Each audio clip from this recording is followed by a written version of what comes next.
Bueno, bienvenidos y bienvenidas a este nuestro ya 8º episodio del podcast Cuéntanos tú, podcast de divulgación inclusiva. Como diría mi compañero Gibaja, al que le voy a robar la frase, buenos días, buenas tardes, buenas noches. Simplemente os comento que, como ya sabéis, si habéis escuchado otros programas, que este podcast está financiado con el proyecto Escúchales, divulgando para colectivos olvidados. Dentro del programa Cuenta la Ciencia de la Fundación General CSIC y que también tiene la colaboración de la FECID, Ministerio de Ciencia e Innovación. Os cuento que volvemos a grabar desde casa por la situación de la pandemia COVID y porque queríamos en este programa pues invitar a una serie de personas que no viven en la misma ciudad que nosotros, que no viven en Barcelona y sus alrededores y que enseguida vais a saber quiénes son.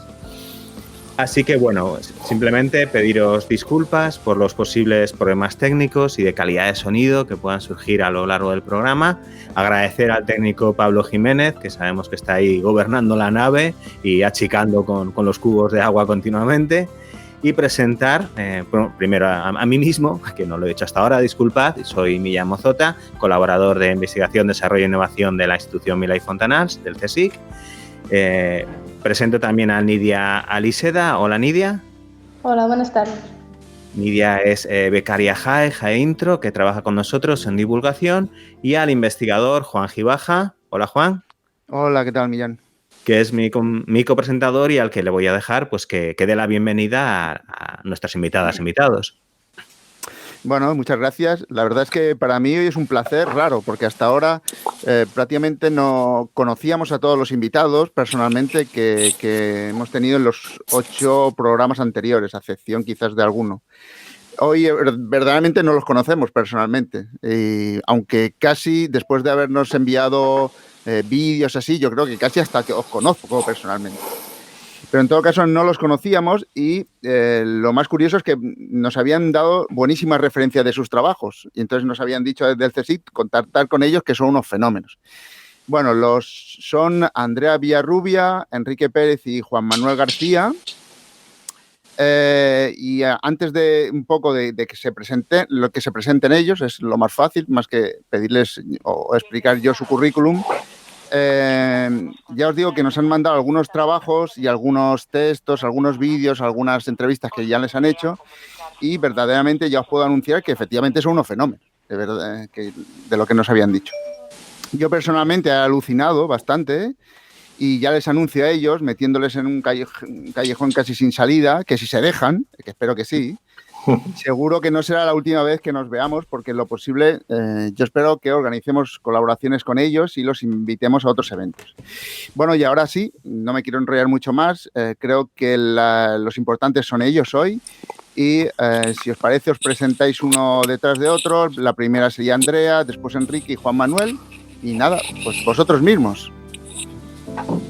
Buenas tardes, mi nombre es Andrea Villarrubia y en primer lugar quiero agradeceros esta invitación, pues que me parece que soy la única que no pertenece al ámbito científico, procedo del ámbito de las humanidades, de las letras en general, y voy a presentarme no personalmente, porque en este caso creo que no se trata de eso, sino en nombre de la asociación a la que represento y por la que estoy esta tarde aquí con vosotros y con vosotras. Soy la vicepresidenta de una asociación que se llama Entre Libros. Es una ONG sin ánimo de lucro, laica y formada por voluntarias y voluntarios de distinta procedencia, de edad, de profesión, de origen, etc. Estamos radicados en principio en Granada. Llevamos ya más de 10 años reconocidos como asociación en el Ministerio y la labor que nosotros realizamos es la lectura en voz alta. Lectura de textos literarios, filosóficos o científicos. Lo que hacemos es leer a otros, o por mejor decirlo, leer con otros. Nos gusta mucho más esa preposición de acompañamiento, porque eso es lo que hacemos. Es decir, leemos textos, libros, porque a partir de ellos se abren oportunidades de diálogo, dialogamos. La lectura en voz alta da presencia a las palabras de los libros y a la vez promueve también la palabra de quienes escuchan esos textos o esos fragmentos. Y sobre todo, cuanto más vulnerables sean las personas a las que van dirigidas esos textos. Porque quiero decir que tenemos proyectos de lectura con colectivos vulnerables o en riesgo de exclusión social. Estamos en centro penitenciario, en hospitales, en centros de acogida de mujeres maltratadas por violencia de género, en colegios también de barrios con problemas muy serios, etcétera. Es decir, bueno, es un pequeño resumen, son proyectos semanales, no se trata en esta pequeña presentación de hablar de todos ellos. Si surge a lo largo de la conversación, pues se podría ampliar un poquito más. Pero sí que lo que quiero destacar es que ofrecemos tiempo, sobre todo como asociación, ofrecemos tiempo y voluntad de conversación, que es una manera de dar sentido a nuestra experiencia y darle voz, como he dicho antes, a esas personas. Nosotros los invitamos, desaparecemos en cierta manera y dejamos que aparezcan las palabras, las voces de las personas que nos escuchan. No sé si creo que queda claro la actividad de nuestra asociación, que quizás por los colectivos a los que nos dirigimos podemos tener presencia en este encuentro de esta tarde. Así que agradecer esta invitación y para mí es un placer contar lo que hacemos en la Asociación Entre Libros. Bueno, nos encanta, ¿eh? Gracias. Perdona que me he colado ahí, pero es que tenía que decirlo. Yo creo que ahora igual Enrique, si quiere, se puede presentar un poco. Uh-huh. Bueno, primero de todo os doy las gracias por haberos fijado en mi proyecto divulgativo y os doy enhorabuena por esta iniciativa tan buena a través de los podcasts, ¿no? Es un medio estupendo para difundir la ciencia y me parece fantástico que contéis conmigo para compartir con vosotros mi proyecto de divulgación. Mi nombre es Enrique Pérez Montero, yo soy doctor en astrofísica y cosmología. Trabajo como investigador científico en el Instituto Astrofísica de Andalucía, que es un centro del CSIC que está en Granada. Mi línea de investigación, aunque tiene que ver solo tangencialmente con lo que hago a nivel de divulgación, pero creo que es interesante comentarlo, tiene que ver con el estudio de las galaxias con formación estelar masiva, que son unos pedazos de bombillas gigantes que nos trazan la evolución del universo prácticamente desde las épocas del Big Bang. Se da además la curiosa circunstancia de que yo soy invidente, yo soy ciego. Estoy afiliado a la ONCE desde hace aproximadamente 10 años. Padezco una enfermedad degenerativa de la retina que se llama retinosis pigmentaria. Está considerada como enfermedad rara. Afecta más o menos a 15.000 personas en toda España, pero hay muchos más ciegos en España. Hay 80.000 afiliados a la ONCE, hay prácticamente 2 millones de personas que pertenecen al colectivo de baja visión. Y yo desde el momento en el que entré a la ONCE me fijé en que había una laguna en cómo explicar astronomía a las personas como yo que eran ciegas. Por ese motivo nació el proyecto Astroaccesible, que es el que lidero desde el IAA con la ayuda del gabinete de divulgación de mi centro. Y en un principio la idea era promover el estudio de la astronomía entre las personas con discapacidad visual. Pero después de unos cuantos años de todo tipo de actividades nos hemos dado cuenta de que todas las adaptaciones que hacemos son tremendamente eficaces para explicar astronomía a todo el mundo. Y al final mi teoría es la de que todos estamos igual de ciegos con respecto al universo. Así que aplicamos todas esas estrategias, esas metodologías a todo el mundo, independientemente de que haya o no personas ciegas o no ciegas, ya que para mí somos todos iguales y estamos teniendo mucho éxito. Así que, bueno, espero que podamos continuar y lo mismo, digo lo mismo de antes, que me hace mucha ilusión que os hayáis fijado en nuestro proyecto para poder compartirlo con vosotros hoy. Pues muchas gracias, Enrique. La verdad es que ya con tus palabras ya me empieza a traer cosas que nos podamos un poco discutir.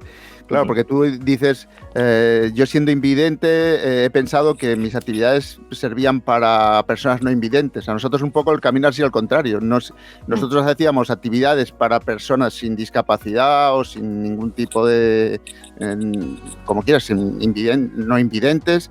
Y ahora lo que hacemos es, pensamos siempre haciendo nuestras actividades para todas las personas, pero también para aquellos colectivos que tienen ciertas dificultades, ¿no? Hemos hecho un poco el camino al revés. Y dime.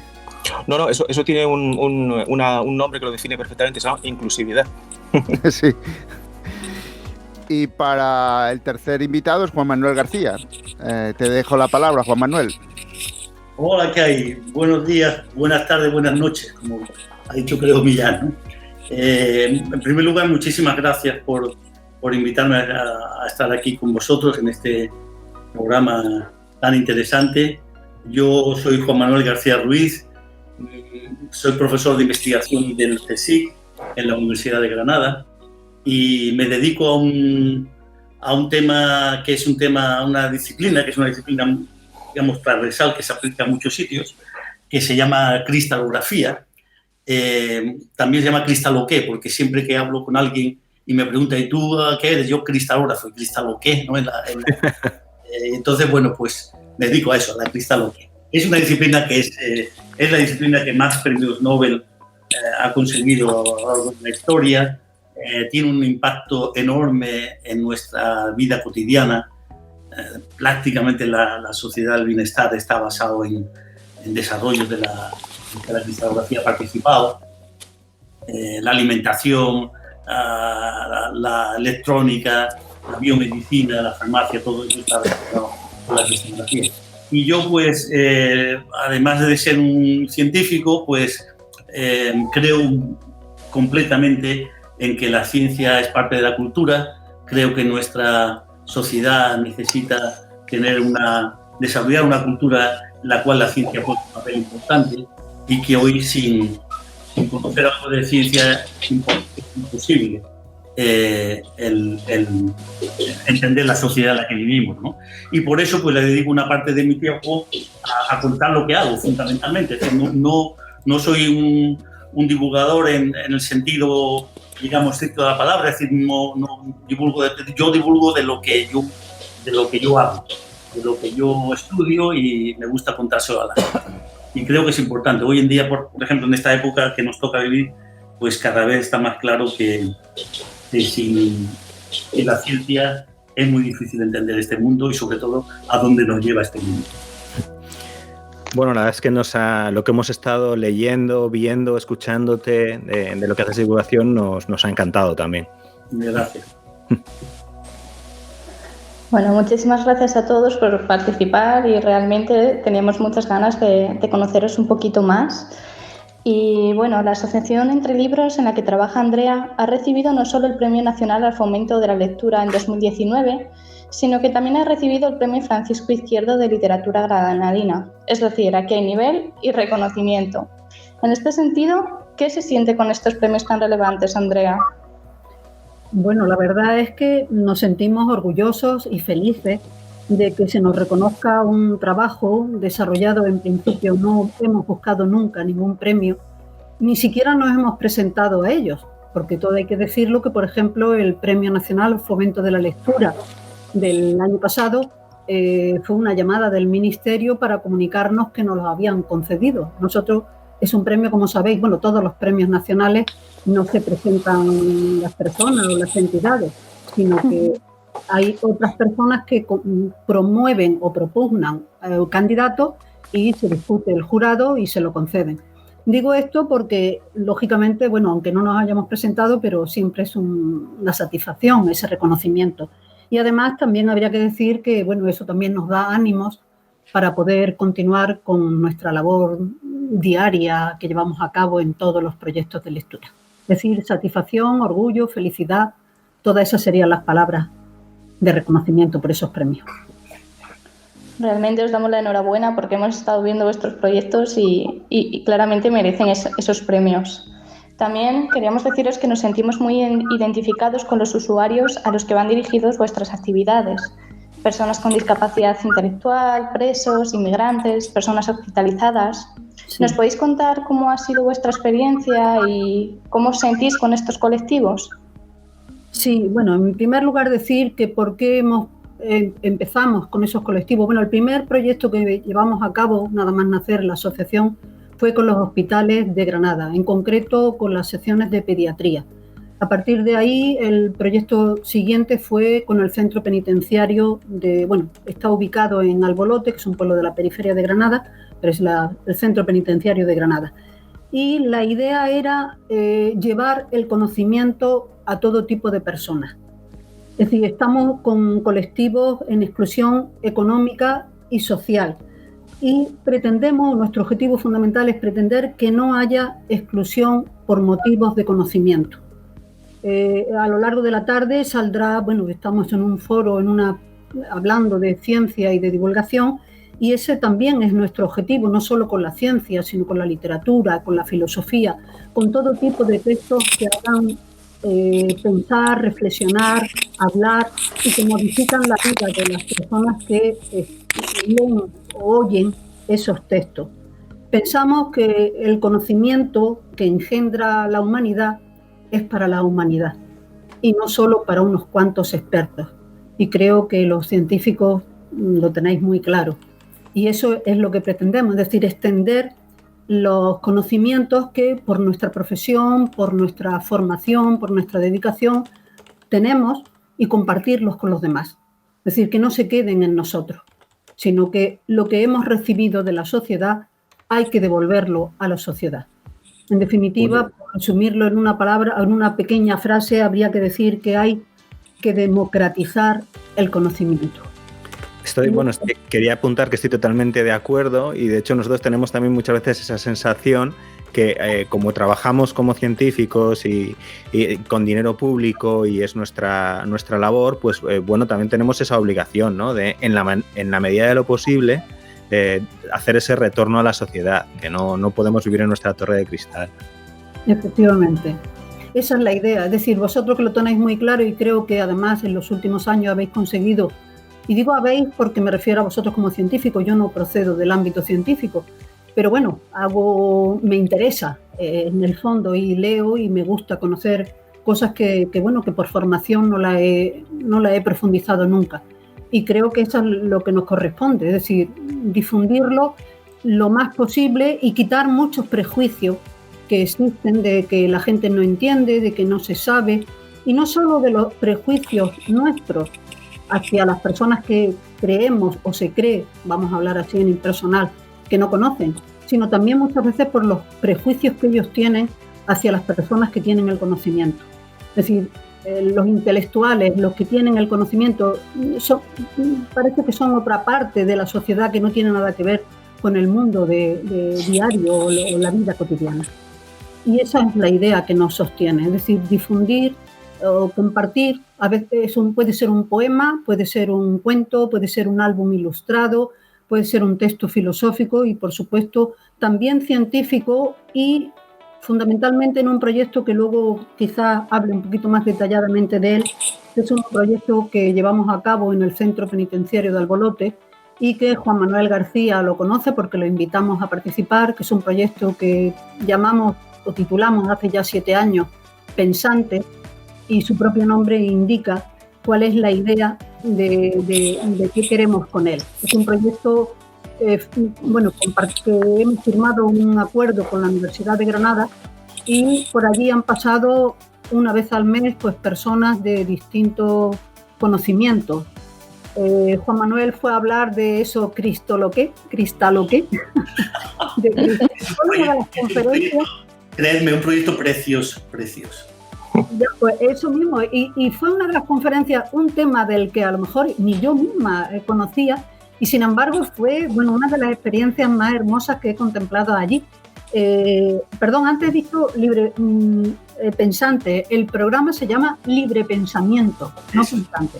Pensante es otro proyecto también de conocimiento científico y filosófico, pero en el Parque de la Ciencia. Y disculpad, pero he mezclado. El del centro penitenciario se llama Libre Pensamiento. Y han ido pues personas, científicos de todos nuestros amigos, de Parque de la Ciencia, del CSIC, del centro, de todas las posibilidades de todos los amigos y de la universidad, profesores, artistas también, etcétera. Y a través, para compartir de una forma de divulgación temas en los que hay un experto que cuenta su experiencia y al finalizar esa charla, vamos a llamarlo charla más que conferencia, pues se establece un diálogo. Para nosotros dialogar es fundamental, es decir, no solo en las lecturas, sino con este tipo de experiencias. Pensamos que el diálogo nos ayuda a entender y a comprender mejor las cosas, porque se ven desde distintos puntos de vista. Es decir, no hay una única lectura, no hay una única conclusión, sino que en ese intercambio de opiniones y de cruces puede resultar algo que nos mantenga y que cuando salgamos de la actividad o del texto nos siga promoviendo pensar y algo. Nada más. No quiero tampoco extenderme mucho. Bueno, la verdad es que creo que algunos de los temas que ya has sacado van a volver a salir. Estamos, creo, en el mismo camino. Y una de las cosas interesantes dentro de este camino es que igual también podamos ser un reflejo de lo que otros todavía no han empezado a iniciar ese camino. Y esto me parece muy interesante, es decir, que en el sentido de que puede haber gente que esté trabajando en una cosa y nosotros empezamos de cero cuando el otro ya lleva 1000 kilómetros hechos. Entonces, sí. Quizás siempre tener un reflejo de otra gente y compartir experiencias es ahorrar tiempo. Sí. Bueno, yo una de las preguntas que te quería hacer, Andrea, después de haber visto tu web, que ya la voy a decir cuál es, para que la gente entre, porque me parece una preciosidad de web, que se llama asociacionentrelibros.es. Ahí buceando entre la web, me gustó una frase que dijo una voluntaria en relación a una actividad que hicisteis en la prisión, que dice así: he de reconocer que el primer día que entré por la puerta no sabía muy bien dónde iba y lo que me esperaba. Porque la sociedad te hace que tengas unas ideas, un perfil de los presos y de la prisión que es realmente muy diferente. Nos hacen pensar en los presos con los monos de a rayas, todo mucho más oscuro. Bueno, eso nos ha pasado un poco a nosotros, cuando hemos estado también con presos. Y yo te quería preguntar, igual también con Juan Manuel, si ha estado también con ellos, no lo sé, ¿qué os parece, qué relación habéis tenido con ellos? ¿No? Porque a veces un poco te ponen en la realidad, en otra realidad que tú no conoces y te hacen romper muchos prejuicios que a nosotros también nos pasó, ¿no? El día que entramos en la cárcel llevamos un montón de prejuicios, después fue una actividad increíble a nivel personal y no sé si eso os ha pasado a vosotros. Sí.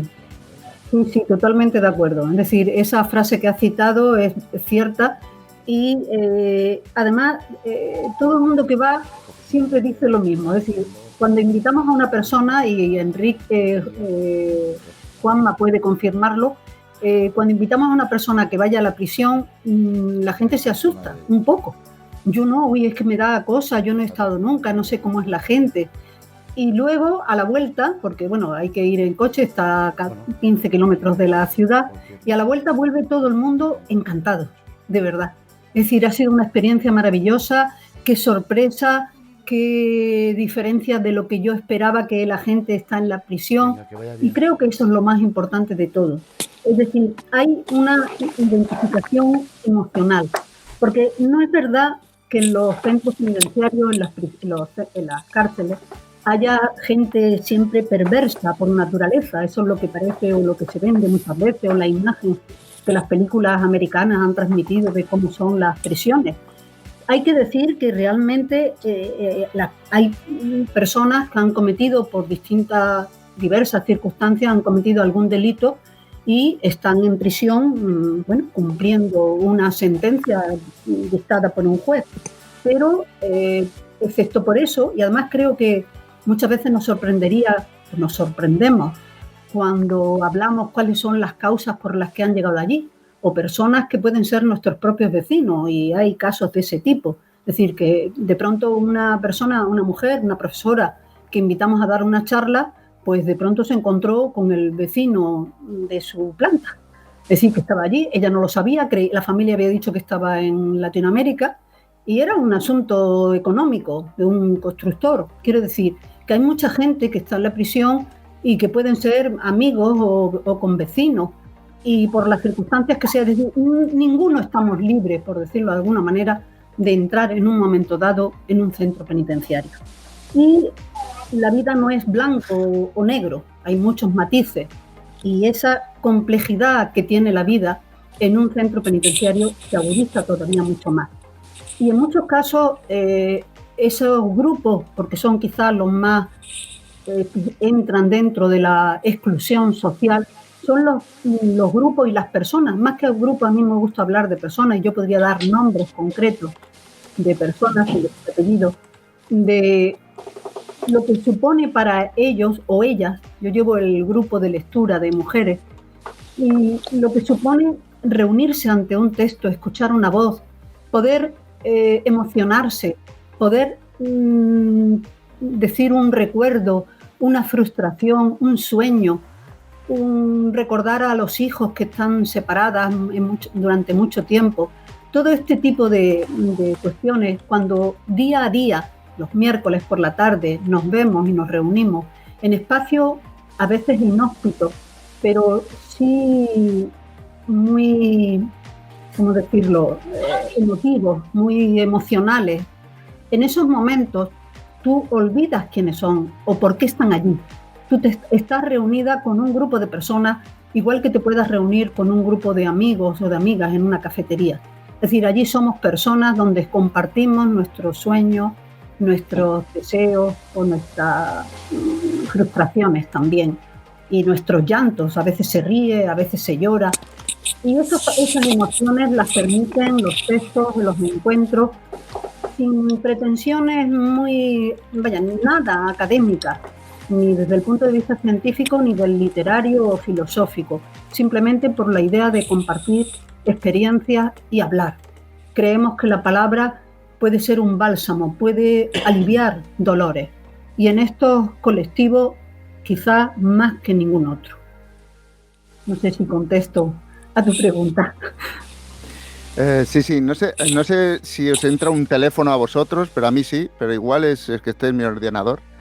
No sé si suena un teléfono. Aquí vale. No. Bueno, perfecto. Bueno, ¿Eso quiere decir? Sí, dime. Voy a intentar solucionar esto y si mientras se pregunta tú, Millán, porque debe ser una entrada que me entra a mí a través del ordenador. Bueno, yo tenía una pregunta para Andrea. Simplemente es para un poco comparar notas, que a nosotros nos pasa mucho cuando intentamos empezar a trabajar o vamos a buscar a colectivos que nunca se acercan a la ciencia. La primera sensación que despertamos en ellos es un poco, bueno, ¿estos qué buscan? ¿Qué quieren de nosotros? ¿No? Eso por un lado, ¿no? Porque siempre como una especie de desconfianza o que, claro, igual tampoco es muy habitual que gente que hace ciencia y divulgación vaya a buscar a colectivos que no son los habituales, ¿no? Las familias estas de clase media o los coles para hacer divulgación. Y luego también esa sensación que ya ha salido, que ya habéis comentado, de como que la idea de que la ciencia no tienen claro que también sea para ellos y para ellas, ¿no? Que también tienen ese su derecho. Entonces, la pregunta es esa, si os ha pasado lo mismo, si habéis tenido esta experiencia. Bueno, en general es verdad que ellos, como he dicho, no sé si ha sido ahora o en la respuesta anterior, que ellos también y ellas tienen prejuicio hacia quienes tenemos, y me incluyo, el conocimiento. Es decir, pero creo que lo tienen porque piensan que no les corresponde tener conocimiento. Es decir, que ellos han sido marginados socialmente del conocimiento, la mayoría. No hablo de todos, pero sí de la mayoría. Han sido marginados, es decir, no han tenido la oportunidad porque no han pasado el tiempo suficiente en la escuela, porque las experiencias personales han sido en muchos casos terribles, etc. Pero dicho eso, cuando alguien ofrece algo de verdad, y no sé si es una palabra que define, pero es decir, con confianza, con cariño también, con esa verdad necesaria, sin postura o sin impostura, mejor dicho, etcétera, ellos también ven que nunca han tenido esa posibilidad de acercarse a la ciencia, a los textos, y cuando la entienden, cuando la hacemos comprensible sin tener que dar una lección magistral, como si estuviésemos en un aula, en un aula magna o en un aula de una escuela o de una universidad, cuando la entienden, se muestran sorprendidos y sobre todo, y perdona que insista en lo que la palabra y la detallo, es sorprendidos. Es decir, se sorprenden de que puedan entender. Con lo cual, a mí eso me lleva a pensar que es que algo se hace mal. Y eso la escuela tendría mucho que decir, sobre todo. Es decir, ¿por qué no se entiende un teorema? ¿Por qué no se entiende un poema? ¿Por qué no se entiende algo? ¿Por qué no lo hacemos comprensible? ¿Por qué los que dominamos esa materia no somos capaces de... Si a nosotros yo digo una cosa siempre, si a mí me emociona algo, yo quiero transmitir esa emoción que siento con los demás, quiero compartirlo. Y eso, cuando tú lo haces, cuando tú también y cuando digo emoción no hace falta llorar, digo emocionarse por ese conocimiento, la gente se da cuenta de cuando tú lo estás hablando desde la verdad o cuando lo haces desde la impostura. Y acercarse de esa manera es la mejor manera en estos colectivos. Y yo, bueno, antes podría decir respuestas que me han dado a lo largo de todos estos años compartiendo textos, pero por ejemplo, lo de leer me quita mucha cárcel. Una frase que a mí me sigue impresionando cuando la digo. Y eso lo dijo una mujer hace unos años, ya no está en prisión. Para ella lo que había supuesto descubrir un poema, una lectura. Y que la prisión es terrible, estar un día allí, todo es rutinario. Y de pronto alguien va un día y te lee un texto y ese texto te permite mostrarte de otra forma. Y eso quita años, quita pesadumbre del día a día.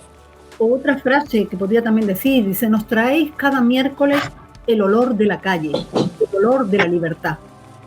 Frases estas que pueden parecer, no sé, un poco de autoayuda, no lo son y son verdad, son manifestaciones espontáneas de lo que sienten las personas, las mujeres en este caso, son dos mujeres las que han dicho estas dos frases, de lo que ellas sienten de este trato, de ese conocimiento, y que la única manera de quitar esos prejuicios que ellos puedan sentir ante el conocimiento es haciéndolo, creo, desde la verdad e intentando transmitir. Si nosotros, Juan Manuel, y hablo de él porque, perdonad, es el que conozco más y está esta tarde aquí escuchándonos, pero el amor que siente Juan Manuel por los cristales, eso lo transmite. Y lo demostró muy fielmente el día que fue allí al centro penitenciario. La gente se dio cuenta de que él estaba hablando de algo que amaba. Y ese amor lo transmitió. Y yo no digo que de allí saliera toda la gente haciendo a partir de ahí todos estudiosos de los cristales, pero todos salimos conociendo algo más de un mundo que desconocíamos. Y ese acercamiento, esa transmisión se consiguió por alguien que ama lo que dice y cómo lo dice. Bueno, es que estamos totalmente de acuerdo y coincide muchísimo con nuestras experiencias que hemos tenido, nuestras breves experiencias trabajando con presos. Y bueno, mencionabas, Andrea, a Juan Manuel, y yo creo que es el momento que le demos entrada aquí a la conversación, porque, Juan Manuel, sí. Te hemos podido ver en una entrevista que te hicieron en Canal Sur, que ya pondremos el enlace cuando saquemos el programa en iVoox. Y la verdad es que se nota la experiencia en explicar, en contar, en divulgar y además la forma apasionada en que lo haces, ¿no? Entonces, bueno, un poco la pregunta sería, ¿qué representa para ti esto de esta divulgación que haces de tu trabajo en tu día a día, ¿no? ¿Cómo lo haces? Porque no sé si te pasa a ti, pero bueno, en nuestro caso, además de hacerlo con muchísima ilusión y disfrutarlo, porque realmente es algo que es muy enriquecedor, en recompensa, ¿no? Nosotros siempre estamos como buscando nuevas cosas, ¿no? La divulgación parece que tiene un cierto efecto avalancha. Cuando estás haciendo una cosa no te quieres quedar solo con esa, sino que siempre estás buscando otras ideas, otros colectivos con los que trabajar y eso. Entonces no sé si te pasa lo mismo. Bueno, sí, yo es que la mayoría de las cosas las hago apasionadamente, entonces también, ¿no? Pero sí, yo lo que trato de hacer es explicarme. Sí, a mí me parece que antes lo habéis dicho, tenemos una obligación con la gente que paga nuestra investigación de explicarle lo que hacemos. Y pues yo creo que hay que explicarlo, hay que tratar de explicarlo lo mejor posible. Y yo resulta que me dedico a esta ciencia de la cristalografía, que es una ciencia que siempre se ha considerado una ciencia muy abstracta, muy difícil de explicar. De hecho, es una ciencia que en los colegios, ya prácticamente, ahora se da otra vez, pero en los colegios, en los institutos, la gente, los mismos profesores la odiaban, ¿no? Porque era muy difícil. Entonces yo me empeñé en que se entendiera la cristalografía. Entonces pues he ido buscando formas de contar las cosas, ¿no? Y Y sí, o sea, los formatos que funcionan, pues, hombre, funcionan y hay que seguir usando. Pero después lo que hay que estar continuamente, pues, eso, inventando nuevas formas de contar lo complejo de una forma fácil, ¿no? Y bueno, es muy... Yo creo que es una labor que es interesante por un lado y después muy gratificante, porque cuando después ves que efectivamente la gente se ha enterado, ¿no?, de lo que hablas, pues es fantástico, ¿no? Y bueno, la experiencia con Andrea, decías tú, si buscas otra forma, muchas veces no las buscas y no te las da, ¿no? Te las encuentras. Por ejemplo, esta invitación de Andrea y de Entre Libros a dar una conferencia allí en el penal de Centro Penitenciario de Alborote, pues, hombre, es un reto, ¿no? Para una persona como yo, que nunca había estado en un centro penitenciario, pues... Pero claro, Andrea y también su gente lo hace tan fácil, ¿no? Todo, que realmente fue una cosa muy bien hecho. O sea, entramos allí perfectamente. Pero a mí lo que me llamó la atención, que me pareció una cosa alucinante, es que cuando entré en la sala, bueno, y en la presala, en el salón de actos, tenían un montaje hecho sobre la cristalografía que era fascinante. O sea, se habían leído, y no solamente se habían leído, habían entendido todas las cosas que yo había escrito, las películas que habíamos hecho, habían puesto una cantidad de las paredes estaban llenas de máximas, habían entresacado cosas, una preciosidad. Había un señor, que yo tengo una conferencia que se llama El cristal y la rosa, y eso, el papel de los cristales en el mundo del arte. Entonces un señor se tomó la molestia de cristalizar una rosa, de cristalizarla. O sea, había todo una serie de pasos, me voy y allí una rosa cristalizada que, por supuesto, la conservo todavía, ¿no? A mí es una experiencia que... Y después, durante la charla, las preguntas que hacía la gente, que te paraban, te interrumpían para contar cosas que a ellos habían pasado, normalmente siempre buscando algo de su vida, ¿no? Algo que echaban en falta de su vida. Es una experiencia absolutamente inolvidable y siempre le estaré agradecido a Andrea y a su asociación por eso. Pues la verdad es que sí, totalmente de acuerdo. Otra cosa, he estado leyendo el cómic de tu RC, de Prometheus, el de Something in the Water, y la verdad es que me está gustando muchísimo. Bueno, técnicamente está muy bien y aprovecha muy bien el medio digital, ¿no? Esto es un webcómic que ya tiene ciertos elementos de animación, funciona muy bien. Pero la verdad es que eso ya lo tenía visto, no es lo que me ha sorprendido. Lo que me gusta es esa mezcla de memorias, vida cotidiana, ciencia, los tipos humanos que aparecen en los personajes, ¿no? Y sus relaciones, como a través de las viñetas y de los diálogos se van relacionando. Y me tiene admirado. Y quería preguntarte sobre el proceso de creación, o sea, cómo se hizo, sobre todo conceptualmente, ¿no? Ese guión, esos diálogos, los personajes, ¿son todos reales o no? ¿O de dónde salen? Y eso. Bueno, esto es un programa, el programa de RC, un programa europeo de proyectos científicos, y entonces yo tengo la suerte de tener uno de ellos y de que me dieran en Bruselas para que hicieran un cómic, un webcómic sobre este proyecto, ¿no? Entonces vino un ilustrador alemán, un chico de unos 20 y tantos años, me llamó por teléfono, mira, ¿qué vamos a hacer? Pues me pareció, en principio, un poco como diciendo, bueno, a ver, ¿de qué va esta cosa? Pero después vi que era un tipo, bueno, sano y tal, y mira, pues lo mejor es que te vienes para acá, te llevas 2 o 3 días aquí en Granada, y te vienes al laboratorio y después nos vamos por ahí de tapas y vamos hablando y te cuento el proyecto. Y así fue como se hizo. Y decidimos, para que tuviera más libertad, porque yo lo que tenía claro es que el proyecto tenía que ser un proyecto en el que no fuera un proyecto en el que contaran la ciencia en detalle ni nada de eso, sino que tenía que ser un proyecto sobre, hombre, un proyecto como este en el que nos vamos al Rift Valley y no a Kenia, Etiopía y tal y cual. Y eso es un regalo, ¿no? Para cualquier investigador, y tú tienes que contar todas las experiencias que pasan en esa... Entre ellas una de divulgación que ahora os contaré, pero el proceso fue ese. Y decidimos, normalmente estos webcomics hablan del investigador principal, ¿no? Y de su equipo, decidimos que no, o sea, de crear un personaje que se llama Tomás de Arce, y que ese personaje sería, digamos, sería yo, pero con otros nombres. Y le dimos otros nombres a toda la gente que participa en el proyecto. Voy a decir que se te reconoce bastante en el cómic. Bueno, pero la idea es que pudiera el ilustrador tuviera pues muchísima libertad para poner cosas, pero bueno, algunas veces, pues por ejemplo, yo aparezco muchas veces como un científico, pues un poco, ¿no?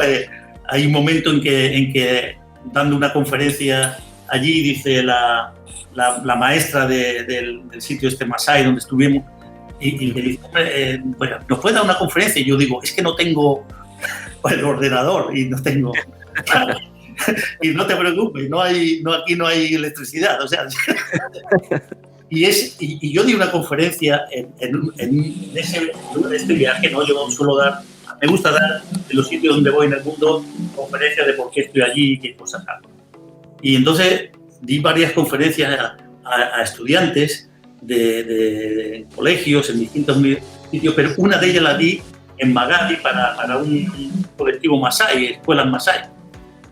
Y es el mayor fracaso que he tenido en mi vida, porque yo daba una conferencia en la que pues hablaba, como hablo en todos los sitios, ¿no? De los que voy, para niños, pues hablo de los chocolates, el helado, y entonces los niños cuando hablan del chocolate, pues todos se vuelven locos, empiezan a aplaudir y tal. Y allí no decía nadie, había como 300 chavales y chavalas. Y yo decía, algo falla aquí. Claro, al final me di cuenta que es que ellos no sabían lo que era el chocolate, ni los helados. Nunca habían visto un helado en su vida, claro. Entonces, pues fue bueno, cuando ya saqué los cristales y enseñé los cristales, ya inmediatamente todos se vuelven locos y encantados, ¿no? Con eso. Pero le prometí a la profesora, no se preocupe, que la próxima vez que venga yo traigo una charla adecuada para esto, ¿no? Pero son cosas que aprenden y aprendes en eso siempre. Y Juan Manuel, otra de las actividades que ha realizado es el concurso de cristalización en la escuela. Realmente, bueno, nos ha impresionado porque hablabas de 14.000 alumnos. Bueno, en primer lugar, también invitar a los oyentes a que vean pues, las caras tanto de los alumnos y profesores mientras participaban y en la entrega de premios. Pero ¿nos podrías explicar un poquito más desde tu punto de vista cómo ha sido la experiencia o si continúas con el proyecto? Sí, es lo que decía antes, que aquello que funciona, pues hombre, hay que mantenerlo, ¿no? Y este es un proyecto que empezó hace 10 años aquí en Granada, no solamente muy pocos alumnos. Era un proyecto que lo hice con un colega, Juan López Garriga, un colega de Puerto Rico. Es un hombre que tiene un programa precioso en Puerto Rico que se llama Ciencia sobre Ruedas. Él, cuando empezó, iba con su coche pues visitando a las escuelas de los distintos poblados de allí de Puerto Rico, ¿no? Y iba llevando la ciencia a eso. Entonces, con él, yo tenía ya la idea del concurso de cristalización y con él hicimos un concurso en Puerto Rico y otro aquí en Andalucía. El concurso es básicamente utilizar, los cristales tienen un atractivo tremendo para los chavales, una cosa tremenda. Cuando yo le digo a los profesores que van a participar, que quieren participar, digo, bueno, olvidaros de los estudiantes. O sea, los estudiantes los tenemos con nosotros, o sea, les encantan los cristales. El que le damos un kit inicial en el que hay una disolución que se calienta y a los 2 días, cuando abren, pues aparecen ahí unos cristales tipo Superman, ¿no? Que es maravilloso. Entonces quieren saber cómo es. Entonces, aprovechando ese tirón que tienen los cristales, lo que hicimos es que ellos mismos hicieran sus propios proyectos de cristalización, trataran de hacer cristales mejores, cristales de otras sustancias, cristales distintos, pero enfocándonos al trabajo, es decir, no al resultado. Entonces, lo que hacen es que después cada instituto o colegio selecciona un grupo de 3 alumnos, son equipos de 3, y los manda a una final inicial donde se eligen los mejores que han presentado, los mejores trabajos presentados para una final a nivel de andaluz. Y entonces, en esa final, lo que hacemos es un jurado, que es un jurado que científicos prestigiosos que van allí y examinan a los estudiantes. Durante 5 minutos están preguntando, entonces los estudiantes se tienen que explicar. Y se tienen que, o sea, una de las cosas que más valoramos no es el resultado de cómo son los cristales y cómo de buenos, no, es cómo han presentado el trabajo, es decir, el cuaderno de laboratorio, y cómo han defendido el trabajo, es decir, la expresión. Es decir, la palabra, como decía Andrea antes, es fundamental. Entonces, una de las cosas que más valoramos es cómo se expresa. Porque eso nos parece que es fundamental para cualquier cosa que haga en la vida. Entonces, la idea de este concurso es no solamente el aprender a hacer ciencia, sino aprender a comportarse como científicos. Y eso yo creo que es muy, muy importante, es decir, comportarse como científico. Hay una serie de reglas que tú tienes que seguir y que van desde el trabajo metódico hasta la honestidad intelectual, ¿no? Y todo eso es lo que valoramos. Entonces, empezamos con pocos colegios y unos 100 estudiantes, y eso está extendido por toda España. Se hace ahora también en Argentina, en Brasil, en Estados Unidos están empezando a hacerlo en algunas universidades, en Escocia, y aquí en España pues tenemos 14.000. Este último no se ha podido hacer, lo estamos haciendo virtual. Oye, perdona un momento, ¿estás diciendo que os han copiado los yankees? Sí. Vale. A ver, concursos de cristalización siempre ha habido en montones de países, ¿vale? Pero un concurso de cristalización que esté enfocado a eso, es decir, que no, por ejemplo, no puede participar quien quiera. O sea, un colegio que dice, queremos participar, bueno, pues entonces un profesor de ese colegio, al menos, tiene que hacer un curso que damos de 2 horas y media, perdón, de 2 tardes, son de 3 horas cada tarde, en el que le explicamos la base del concurso, qué es lo que queremos hacer, teoría básica de la nutrición, crecimiento cristalino y cómo funciona. Entonces, un concurso que está dirigido a que los estudiantes hagan ciencia y entiendan cómo se hace esa ciencia, ¿no? Y eso, bueno, pues es un protocolo que tenemos, y sí, nos lo han copiado. Concretamente en Harvard están tratando de hacer una cosa dentro de la propia, o sea, de los colegios que acuden a los museos de la universidad y a la universidad en sí, ¿no? En Yale también lo están haciendo. Hay distintas universidades que están ahora haciendo. Sí. Pues sí, la verdad es que estamos totalmente de acuerdo, y muchas veces los medios nos hacen flaco favor, pero bueno, todos los grupos que hacemos divulgación tenemos que aprender de eso. También tenemos que aprender a trabajar con los medios y aprovechar lo que tienen de bueno, y un poco de a ver si conseguir dejar de lado o minimizar estos problemas. No sé qué piensas tú, Enrique. ¿Qué piensas de esta relación con los medios de comunicación y la ciencia y la divulgación? Bueno, los medios son necesarios, son imprescindibles, son nuestro vínculo con la sociedad, porque es la que son los que nos permiten difundir nuestros resultados y muchas veces dar publicidad a cualquier actividad divulgativa que queramos llevar a cabo, ¿no? Lo de buenos periodistas, malos periodistas, buenos científicos, malos científicos, es un problema que hay en todos los ámbitos, ¿no? Nosotros en nuestro centro tenemos un profesional, un periodista que se encarga de redactar las notas de prensa y nos ayuda un poco a filtrar un poco ese problema que pueda haber con una mala difusión de nuestros resultados, ¿no? Pero obviamente hay que lidiar con ello y hay que convivir, y sin ellos difícilmente podríamos divulgar en la sociedad, ¿no? Sí, no sé qué experiencia tienes tú, pero bueno, un poco la mía es que hay que intentar dar tanto un titular como una entradilla en la medida de lo posible para los medios, para intentar que destaquen lo que es realmente importante desde el punto de vista científico, porque si no van a buscar lo más espectacular muchas veces o lo más llamativo, y a veces no es lo que queremos contar, y al final resulta contraproducente.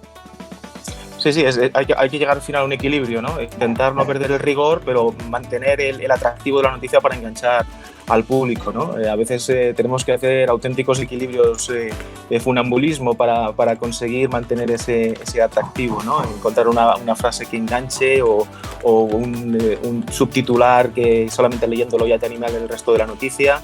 Bueno, supongo que ese problema lo tienen los periodistas con absolutamente todas las noticias, no solo con las nuestras. Con todo, es verdad que las oficinas de prensa, en el caso del CSIC, a nosotros también nos funciona muy bien.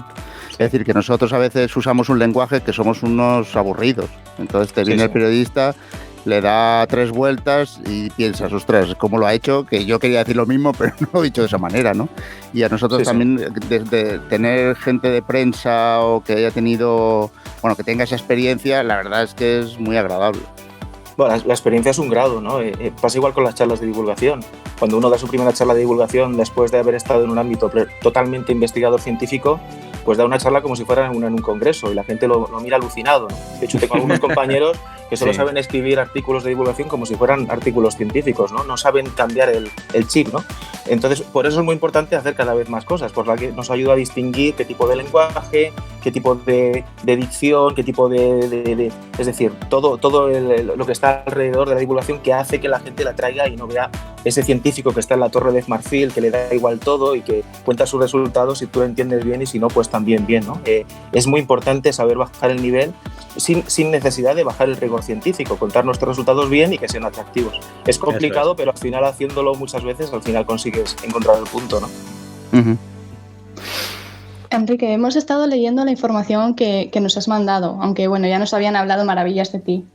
La verdad que teníamos muchas ganas de que nos explicaras las actividades que desarrolláis para personas con dificultad de visión y la relación con la astrofísica. Sobre todo tu proyecto Astroaccesible. ¿Podrías explicarnos qué es? Pues sí, Astroaccesible nace a partir del momento en el cual yo entro como afiliado a la ONCE. Tengo reuniones con otras personas que son ciegas como yo y cuando les cuento a lo que me dedico y que por haber perdido la vista no voy a dejar de dedicarme a ello, pues se quedan un poco alucinados, ¿no? Entonces me piden más, me piden, pero bueno, ¿cómo esto es posible? ¿Cuándo vas a dejarlo, ¿no? Si tú no puedes ver. Y cuando les digo que hay adaptaciones y que hay medios que a mí me permiten continuar, pues a partir de ese momento empieza Astroaccesible. Entonces empezamos a dedicarnos primero a hacer divulgación entre personas ciegas en oficinas de la ONCE y conseguimos financiación para llevarlo a otros centros de la ONCE. Muchas veces no es cuestión de llamar a gente ciega para que venga a tu centro para que vaya a las conferencias, ¿no? Sino que hay que ir a buscarles, ¿no? Y conseguimos eso. Y luego, haciendo adaptaciones con otros grupos que habían conseguido pues, hacer maquetas, hacer alguna sonificación, nos damos cuenta de que esto tiene un tirón tremendo entre las personas que son videntes, que son, digamos, las que ven. No están al margen para nada de ese tipo de acciones. Con lo cual, nos dedicamos, yo personalmente y todas las personas que colaboran conmigo, sobre todo tengo mucho apoyo por parte del Gabinete de Divulgación del Instituto de Astrofísica de Andalucía, a llevarlo más allá, a llevarlo a centros educativos de todos los niveles, desde primaria, secundaria, universidad, independientemente de si esas personas tienen una discapacidad o no. Y nos damos cuenta de que esas adaptaciones funcionan muy bien, ¿no? El simple hecho de las maquetas, el mostrar una maqueta de un planeta, como el planeta Marte, explicar su relieve, su orografía, su historia geológica, bueno, pues a la gente que ve le encanta también tocarlo. Y además aprenden muchísimos conceptos nuevos, no solamente aparte de la manera clásica, que es mediante el uso de fotografía, con toda la ventaja adicional de que todo esto es inclusivo, es decir, es una metodología que admite tanto a personas que pueden ver como no pueden ver. Por otro lado, también tiene otro fin que es muy importante, que es el de visibilizar la necesidad a todos los colectivos de divulgadores, de científicos. Yo me centro más porque es el mundo que conozco, la astrofísica, pero al fin y al cabo también tengo una visibilidad entre otras ramas de la ciencia, para que también hagan su acción más inclusiva, para que se preocupen por admitir a todos los colectivos, no solamente ir a dar una charla y despreocuparme de si la persona que está ahí me está viendo bien o está entendiendo lo que estoy diciendo porque no me escucha o porque no puede acceder porque tiene alguna dificultad motora, etcétera, etcétera, sino animar a todo el mundo a que con el simple hecho de preocuparse porque hay otros colectivos que no pueden acceder a esa información ya es un paso adelante, porque eso nos va a animar a adaptar nuestra información. A veces dedicándole más esfuerzo, más medios, haciendo una impresora antes de una maqueta de algo que se nos haya ocurrido, o haciendo una sonificación, o simplemente haciendo una descripción completa de lo que yo estoy enseñando en la pantalla. Y el resultado es sorprendente, porque no solamente incluye, sino que todo el mundo que está en la sala lo agradece porque lo entiende mejor. Así que digamos que hay tres líneas de trabajo. Una es la de, primero, llegar a los discapacitados, otra es aplicar esas estrategias a todos como si fueran discapacitados. Yo siempre digo que en el ámbito concreto de la astrofísica todos somos igual de ciegos, ¿no? Nadie puede ver por el simple sentido de la vista que la Tierra no ocupa el centro del universo, ni qué forma tiene la galaxia, ni qué forma tiene el universo, ni si está en expansión o no. Es una cosa que requiere más de abstracción mental y de dominio de las matemáticas que de fijarnos en lo que vemos. Y luego la tercera es la de animar a otros divulgadores, otros científicos a visibilizar a las personas con discapacidad y incluirles en su actividad divulgadora, lo cual pues hago también dando cursos. Bueno, ya he ayudado al CSIC a hacer cursos que se dedican solamente a esta parte, he participado en congresos y siempre que participo en un congreso, el simple hecho de darme a mi visibilidad a una persona ciega, yo que tengo un perro guía y da una charla, pues le cambia el chip a muchísimos científicos y eso es muy importante también. Bueno, la verdad es que, un poco siguiendo lo que nos cuentas, a nosotros nos ha servido de guía. No de perro, pero sí de guía. Sí. Porque en el sentido de que cuando hemos estado mirando tus proyectos nos hemos dado cuenta que a nosotros nos falta esa parte un poco de más allá de la vista. Es decir, que sí que tendremos alguna actividad, por ejemplo, alguna herramienta del toca-toca, pero todo lo que es el sonido, así, nosotros nunca lo hemos tenido en cuenta. Y ahora vamos a empezar a tenerlos en cuenta, incluso hasta los olores, ¿no? Entonces, en este sentido, que nos marques el camino, nosotros ya te lo agradecemos ya de primeras, porque ha sido como haber leído y haber visto lo que haces, eso ha sido realmente una inspiración para nosotros, para empezar a pensar que hay otras herramientas y otras formas de hacer. Y en este sentido yo también te quería preguntar un poco, claro, desde nuestra perspectiva, ¿no? Que nosotros también la hemos pasado, ¿cómo percibe un poco la gente que un astrofísico se acerque a ellos y les diga, oye, pues os voy a explicar encima de un astrofísico y con ceguera, ¿no? Os voy a explicar cosas sobre el universo. Debe ser flipante. Sí, a ver, yo las primeras charlas que vi en la ONCE, en Granada, por ejemplo, y en otros centros en Andalucía, luego ya en otros sitios de España, el simple hecho de ser afiliado a la ONCE y entrar a una sala con tu bastón o tu perro guía y el enseñarles que les estás explicando algo, teniéndoles en cuenta, porque tú mismo necesitas tener en cuenta el hecho de que no se ve. Yo, por ejemplo, le asocio siempre un audio a cada diapositiva, no renuncio al contenido visual, por el hecho de ser inclusivo, que la gente perciba que tú te estás adaptando a ellos ya te abre muchísimas puertas. Entonces la gente no te ve como un científico, un astrofísico, alguien de una élite que viene a un sitio sin saber muy bien lo que pretende, sino como uno más, un ciego más, que sabe de astronomía y que me está contando y que sabe bien lo que yo necesito, porque él, igual que yo, ve. En ese sentido es muy sencillo. Es más complicado, por ejemplo, el codearme, digamos, con otros colegas científicos que no me conocen, a lo mejor, que por primera vez ven que son ciegos y estás rompiendo los esquemas de muchas maneras. Pero en este sentido es fácil también romperla porque enseguida empiezas a hablar de ciencia, hay un lenguaje común, hay unas motivaciones comunes y enseguida todo lo demás pierde totalmente la importancia, ¿no? Es como que te conectas muy rápidamente. Seguro que vosotros habéis tenido la sensación de hablar con gente del otro lado del mundo, con una vida totalmente distinta, pero tenéis el vínculo de la ciencia, de una línea de investigación en concreto, y de repente es como si te unieras a esa persona que es única entre otros 7.800 millones de personas que hay en el mundo. Pues con la ciencia pasa igual. Sí. Y con el tema de la discapacidad ya os digo que yo me encuentro con la facilidad de que conecto muy rápidamente porque soy también uno más, no me siento distinto a ellos. A mí me ha alucinado bastante por un poco la ventana que me ha abierto en la mente, ¿no? o la comprensión, cuando has dicho que para entender los conceptos abstractos del universo, de su forma, de su formación, su origen, que la vista tampoco te sirve de mucho, que son conceptos de un nivel altísimo de abstracción, donde es muy importante la formación matemática, imagino que también de física teórica, ¿no? Y claro, la verdad es que le estoy dando vueltas en la cabeza y me tiene bastante alucinado porque es una verdad enorme. Bueno, voy a ir más lejos, y es muchas veces las ilustraciones, las animaciones, las imágenes estas que nos ponen con musiquita New Age en las noticias cuando están ilustrando una noticia de astronomía, es que confunden muchísimo más que ayudar a entender de lo que están hablando. De hecho, la gente se queda alucinando mirándolas y no entiende para nada de lo que están hablando, ¿no? Así que, a ver, yo no animo a la gente a que se arranque los ojos para entender la astronomía.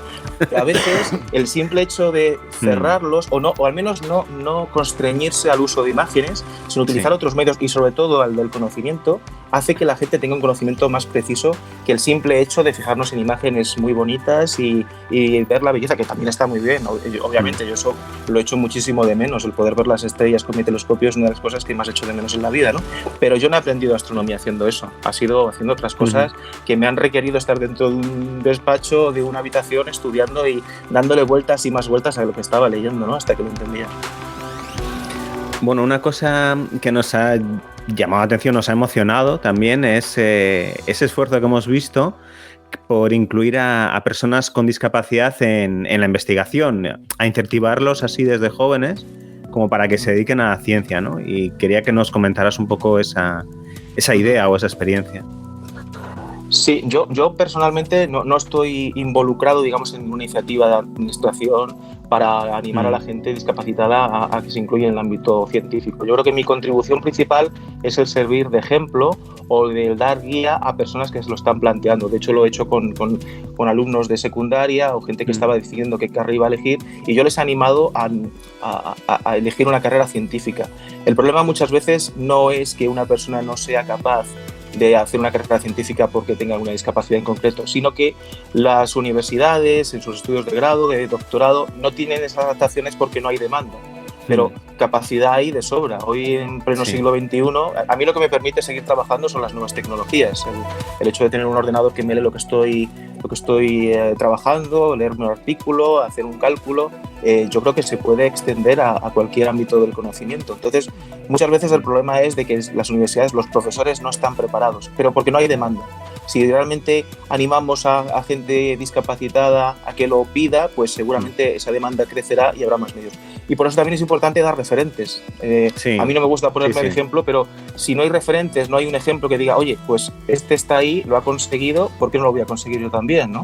Entonces creo que es importante que yo, aparte de la labor divulgativa que hago, que a veces amenaza con comer todo mi tiempo, continúe también dándole mucha prioridad a mi labor investigadora, a tener una productividad investigadora alta. De hecho, yo soy garante del proyecto Severo Ochoa de mi centro de investigación porque tengo una productividad muy alta y creo que eso ayuda más que dar muchas charlas en muchos sitios. El hecho de decir, yo hago muchos artículos, soy ciego, por tanto, cualquiera, bueno, a lo mejor cualquiera no requiere mucho trabajo, ¿no? Pero digamos que es posible. Y si no existe ese referente, la gente puede pensar que es mucho más complicado de lo que es en realidad. Bueno, nosotros como siempre estamos con la caña para ver dónde pescamos. Yo realmente egoístamente te quiero decir que vamos a ponernos en contacto contigo para que nos ayudes a contactar con la ONCE, porque si nosotros estamos buscando herramientas y preparando herramientas también para personas con discapacidad visual, pues igual les parecemos atrayentes, eso ya de primeras. Y segundo, con respecto a tu proyecto Astroaccesible, tú abogas por una situación de interdisciplinariedad. Bueno, yo con todo el morro y con mi caña, que también te voy a pescar, yo aquí pongo sobre la mesa la posibilidad de que colaboremos todos juntos. Es decir, que desde disciplinas tan diversas como la astrofísica o la cristalografía o la literatura o la arqueología, montemos algo para hablar de lo que hacemos de una manera conjunta y a través de una línea común. Así que nada, yo he echado la caña y espero que piquéis. Pues nada, yo la he picado, de hecho, ¿no? Respecto a la parte de la ONCE, sí que te puedo comentar que a mí en la ONCE siempre me han ayudado mucho a preparar muchos de los contenidos, preparar láminas táctiles, asesorarme con el uso de los materiales y luego el poder logístico que tiene la ONCE a la hora de organizar a personas con discapacidad visual, organizar talleres, el ponerte en contacto de un sitio a otro porque está por toda España ha sido muy valioso y gracias a ellos he podido moverme y tener trascendencia dentro de la organización, ¿no? Respecto a la multidisciplinaridad, pues precisamente tener esa visibilidad pues hace que proyectos que se preocupan por primera vez por hacer inclusivos pues te piden ayuda, ¿no? Sin ir más lejos, hay un centro del CSIC muy cerca del nuestro, en Granada, la estación experimental del Zaidín, que se dedica a hacer estudios agrarios, y juntos organizamos un taller que se llamaba de plantas con los 5 sentidos.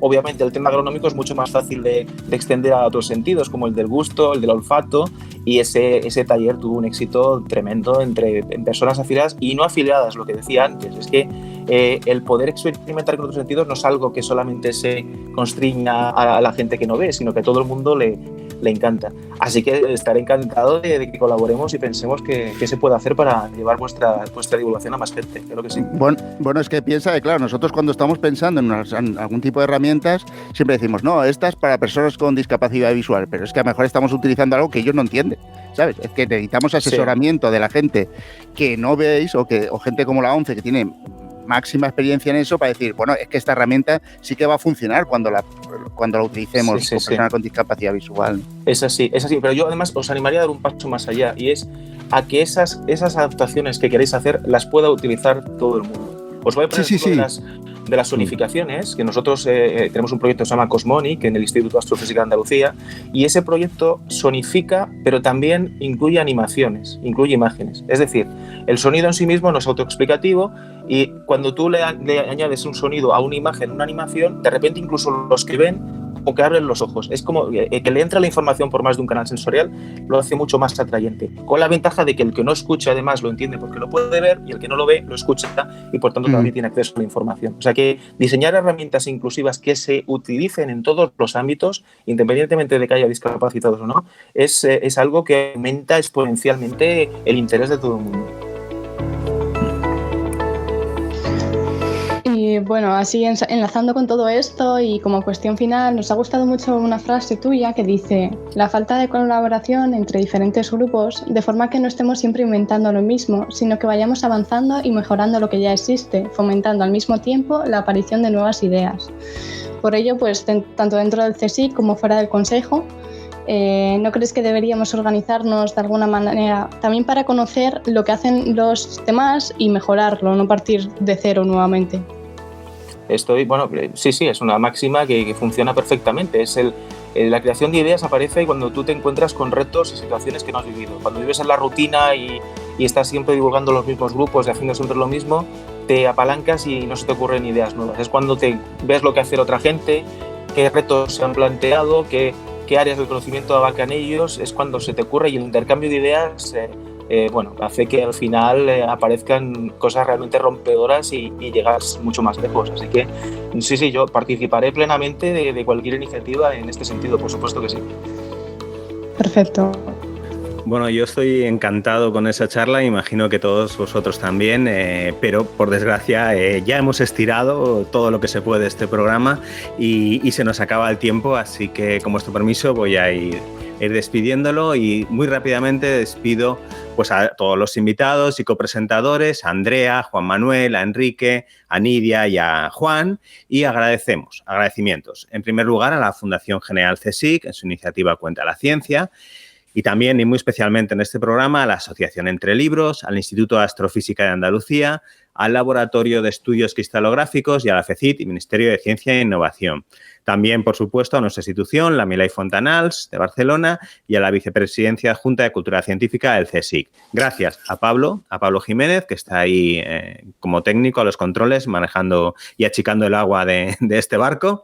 Y recordaros que podéis conocer todas nuestras iniciativas en nuestra página web, que es cienciainclusiva.wordpress.com, que también estamos en Twitter, @indie_inclusión, y en YouTube en el canal Indie Investigación y Divulgación Inclusivas. Y por último, ahora ya sí nos despedimos y os dejamos con nuestra invitada Andrea, que nos recitará un maravilloso poema que queremos dedicar a todos los profesores y profesoras que nos inspiraron a ser pues un poco lo que somos hoy. El de Ciencias Naturales.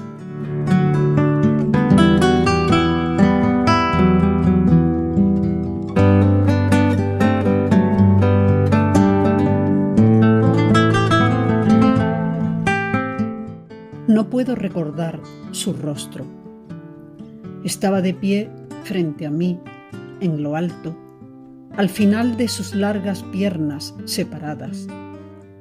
Veía su cadenita de oro, su gris levita y su flaco cuello, al que estaba prendida una inerte corbata. Fue el primero que nos enseñó el anca de una rana muerta, que pinchada con un alfiler violentamente se contrae. Él nos introdujo a través de un microscopio dorado en la vida íntima de nuestro bisabuelo, el paramecio. Trajo un oscuro grano y dijo: cornezuelo. Instigado por él, en el 10º año de mi vida, fui padre cuando, tras una tensa espera, de una castaña sumergida en el agua apareció un brote amarillo y todo estalló en canto alrededor. En el 2º año de la guerra mataron al de ciencias, los malandrines de la historia. Si es que fue al cielo, quizás camine ahora sobre largos rayos, vestidos con grises medias, con una enorme red y una caja verde, alegremente bamboleándose a su espalda. Pero si no se fue allá arriba, cuando en el sendero del bosque encuentro un escarabajo encaramándose a una pelotilla de arena, me acerco, me cuadro y le digo: buenos días, señor profesor, permítame ayudarle. Lo transporto delicadamente y me quedo mirando un rato hasta que desaparece en la oscura sala de profesores al final del corredor de hojas. Zbigniew Herbert.